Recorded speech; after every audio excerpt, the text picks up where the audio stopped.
Oke, di video kali ini gua mau mereview film Triangle of Sadness yang dirilis tahun 2022.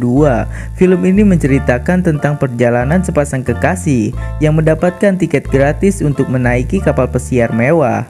Perjalanan itu tadinya menyenangkan, namun pada akhirnya berubah menjadi menyeramkan, yang dimana saat kapal itu melewati sebuah perairan yang ekstrim, membuat penumpang dan kru seisi kapal menjadi chaos. Ditambah mereka mendapati sebuah masalah di tengah perjalanan. Tiba-tiba terdapat ledakan besar yang dimana membuat kapal itu tenggelam dan seluruh penumpangnya hilang, bahkan ditemukan tak bernyawa kecuali sekelompok kecil yang terdampar di sebuah pulau, termasuk sepasang kekasih itu. Nah, pasti penasaran kan dengan ceritanya? Oke, kita langsung saja mulai ke alur ceritanya. Let's go!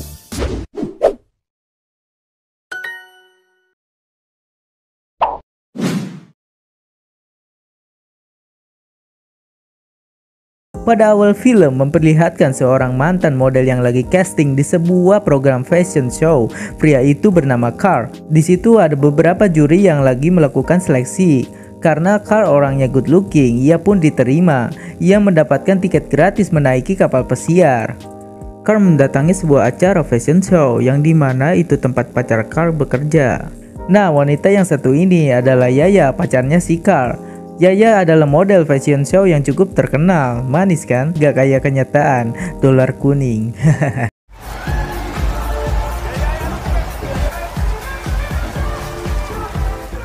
Setelah Yaya selesai acara bergayanya, Yaya ketemuan sama si Carl di sebuah restoran. Nampaknya mereka berdua ada masalah. Tak lama kemudian mereka berdebat sampai diliatin sama orang-orang di sekitar. I'm just trying to figure out what exactly I did wrong. Yaya mengetahui bahwa Carl juga ingin menjadi fashion show. Yaya gak mau kalau derajatnya sama dengan Carl. Namun berbeda dengan Carl, ia ingin derajatnya sama dengan si Yaya supaya gajiannya sama-sama besar, biar bisa bayar kontrakan. Setelah mereda, tak lama mereka berdua lanjut mempermasalahkan kertas bill yang ada di mejanya. Mereka malah rebutan buat bayar bill. Karena kartu Yaya gak bisa, pada akhirnya Carl yang bayar. Yes. Thanks so much. Mereka berdua pun pulang naik taksi. Saat sesampainya di lift, Yaya sama Carl masih keneway berdebat-berdebut. Carl yang masih emosi, ia ke apartemen duluan dan menunggu si Yaya pulang.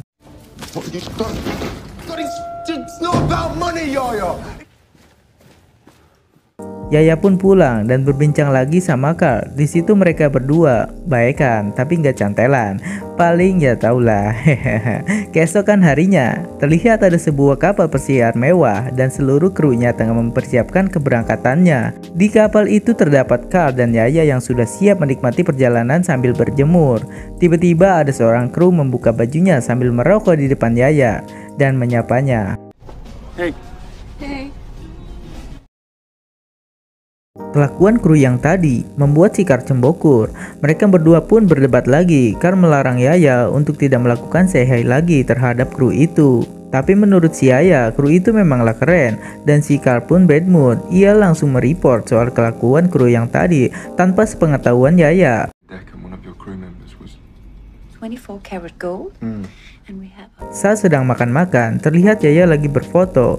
Tampak ada pria tua bertanya kepada Yaya, "Apakah kau akan memakan pastanya?" Yaya menjawab, "Aku alergi gluten." Si Carl pun menjelaskan kepada pria tua itu bahwa Yaya tidak akan memakannya. Ia cuma ingin mempostingnya di dunia maya. Karena Yaya adalah seorang selebgram. Pria tua pun berkata, "Hebat, kau menghasilkan uang dari situ." Carl menjawab, "Tergantung, sejujurnya Yaya mendapatkan apapun dengan gratis, termasuk tiket kapal ini." Pria tua itu berkata lagi, "Bagus, tiket kapal dibayar dengan tampang." Saat Carl ingin cari udara segar di luar, ia melihat kru yang menyapa Yaya sedang bersiap untuk pulang. Sepertinya kru itu sudah dipecat. Si Carl yang gak tahu kalau laporannya itu bakal membuat sang kru dipecat, langsung merasa bersalah karena telah mereportnya. Keesokan paginya pada hari Kamis, sebelum acara makan malam bersama kapten dimulai, seluruh kru dan penumpang kapal sedang bersukaria berenang bersama. Kemudian ada seorang wanita tua yang mendapat firasat bahwa layar kapal itu terlihat usang dan minta diperbaiki kepada Vicky. Padahal kan itu kapal jalan menggunakan mesin, jadi tidak butuh layar. Si Vicky merasa aneh dan ia pun menghiraukannya. Padahal itu sebuah pertanda buruk akan terjadi. That's the sails. The sails? Yes. Heard it. Oh. Yeah. Oh. Yeah. Saat acara itu sedang berjalan, awalnya baik-baik saja, tapi tidak lama kemudian, situasi mulai memburuk karena goncangan ombak yang tidak stabil. Semua penumpang yang berada di kapal itu mengalami mual-mual alias mabuk laut, kecuali kru kapal. Tak lama, suasana begitu chaos sehingga menyebabkan kepanikan, kecuali sang kapten. Namun ada satu penumpang yang terlihat enjoy aja tuh, ia adalah Dimitri. Dimitri malah asik bermain game sama kapten sampai tengah malam. Reds. Drink, my friend. Di saat yang lainnya acak-acakan, ia pun asik berbincang dengan kapten. Dan tak sengaja ia menekan tombol mic yang terhubung ke semua pengeras suara di kapal. Dimitri pun melontarkan kata-kata yang membuat semua orang makin panik. Dimitri yang ngaco karena mabuk berat. Ia mengatakan bahwa kapal itu akan tenggelam. The ship is going under. Sorry. Semua kru mencoba menghentikan Dimitri yang lagi ngoceh nggak jelas sampai pagi. Saat itu juga bajak laut Somalia yang mendengar pengeras suara langsung mendatangi kapal persiar itu dan melemparkan sebuah granat. Boom! Ledakan besar terjadi.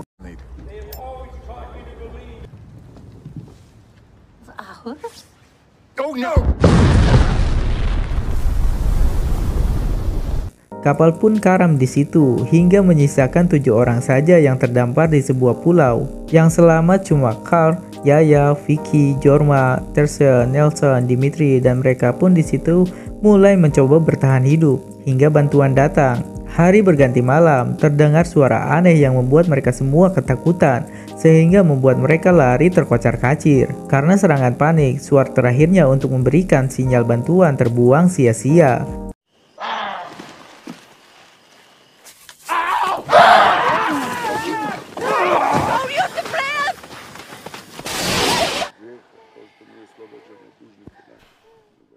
Lalu di tengah keadaan bertahan hidup, mereka memeriksa sisa-sisa puing untuk mencari minuman dan makanan. Mereka menemukan perahu darurat yang masih utuh. Ternyata di dalamnya terdapat seorang kru pembesi kapal. Ia bernama Abigail dan perut mereka terselamatkan hari itu. Keesokan harinya, Dimitri menemukan mayat istrinya yang ke-1. Vera terdampar di bibir pantai. Dimitri pun berduka cita sambil melepas perhiasan yang ada di tubuh Vera. Lumayan, masih bisa dijual.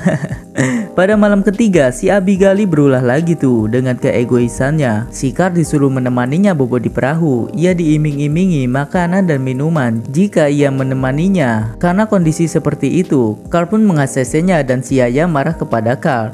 Padahal makanan itu yang nantinya akan diberikan kepada Yaya. Namun pikiran Yaya, Carl hanya ingin bersenang-senang dengan Abigail.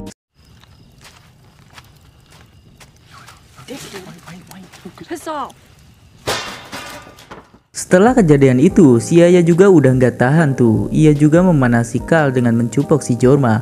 Jorma yang nggak tahu apa-apa langsung shock dan terdiam.